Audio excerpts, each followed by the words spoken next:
Okay, so I'm going to address Thin Diaries had some medical questions, so I'm going to address them.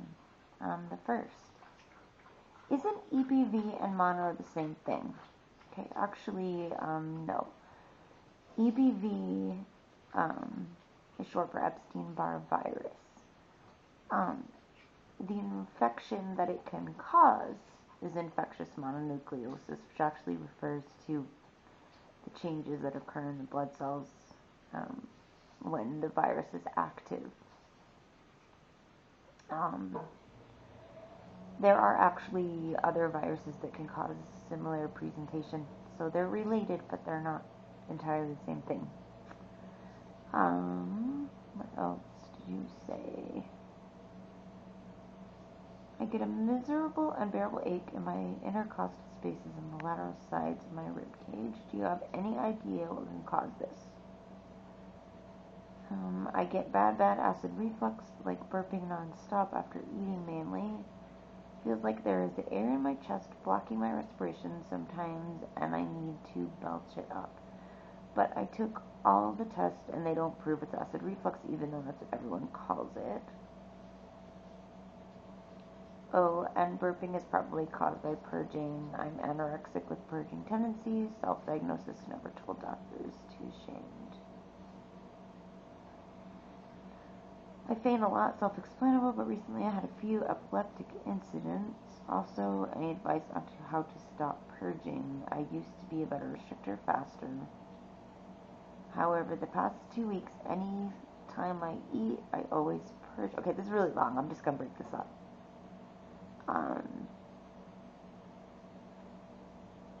Okay, miserable, unbearable ache in my intercostal spaces on the lateral side of my ribcage. Do you have any ideas what can cause this? Yeah, the number one thing is probably your purging that's causing the intercostal pain. For people who don't know, the term intercostal means in between ribs.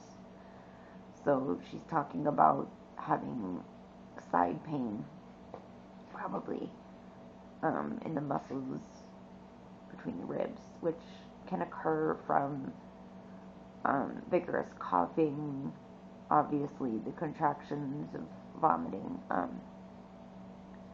So, these muscles are typically used for expanding the rib cage when we breathe, contracting the rib cage when we breathe. Abrupt contractions that are necessary either in coughing or, repeated coughing, like if you have some kind of a upper respiratory infection or lower respiratory infection, you're coughing a lot. These muscles can get pulled sore. Also, with purging, it's the same thing. These muscles are needing to contract abruptly and with a lot of force.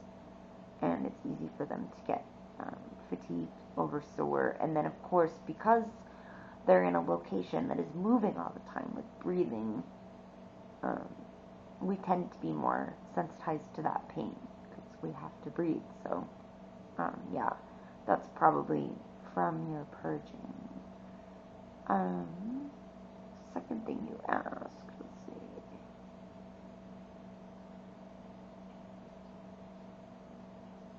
Bad reflux, burping nonstop after eating mainly, feels like there's air in my chest. Okay, it definitely does sound like acid reflux. Anorexia, if you're not eating, can increase symptoms like this because the pH goes down, the stomach acid levels go up, especially when you're hungry, and this can be complicated by if you see, smell, or think about food and what anorexic doesn't. This can actually cause a preprandial response, like before you're going to eat. It's an anticipation of eating, which will cause secretion of extra acid, bile, like your body's anticipating being fed by these certain triggers, cues, smells, sight, thoughts, that can worsen that condition. And then, of course, if you don't eat, you've got the extra acid in your stomach, and it's easier for that lining to get irritated. So, that's one issue. And then, of course, the purging.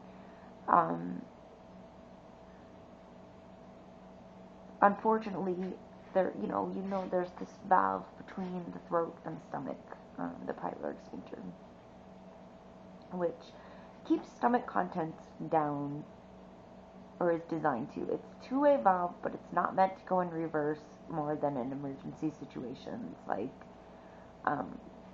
normal pathway is we eat, we